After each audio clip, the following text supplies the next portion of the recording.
பாதையில இடையூறு அளிக்கக்கூடிய பொருட்களை தூக்கி போட்டா நமக்கு என்ன நல்லதுன்னு இன்னத்து வீடியோல பார்த்துடலாம்.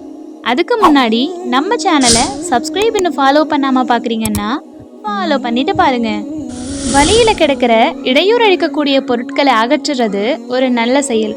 இது ஒரு சின்ன விஷயமா இருக்கலாம், ஆனா அந்த வழியா பயணிக்கிறவங்களுக்கு அது பெரிய உதவியா இருக்கும். இந்த செயல் இறை நம்பிக்கையினுடைய ஒரு பகுதியாகவே இஸ்லாம் வலியுறுத்தது. இத பத்தி நபி ஸல்லல்லாஹு அலைஹி வஸல்லம் அவங்க சொல்றாங்க, ஒருத்தர் தொழுகைக்காக நடந்து போயிட்டு இருக்காரு. வழியில முள்ளோட மரக்கிளைகளை கடக்கிறத பாக்குறாரு. அதை ஓரமா போடலான்னு அந்த வேலையை செய்யறாரு. அதன் காரணமா அவருடைய தொழுகையே கலாவாகுது.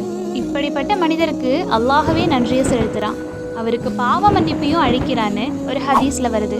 இப்படி பாதையில எந்த மாதிரியான இடையூறு அளிக்கக்கூடிய பொருள் இருந்தாலும், உதாரணத்துக்கு கல்லோ முள்ளோ கட்டையோ, இந்த மாதிரி பொருட்களை முடிஞ்ச வரையும் அகற்றிடுங்க.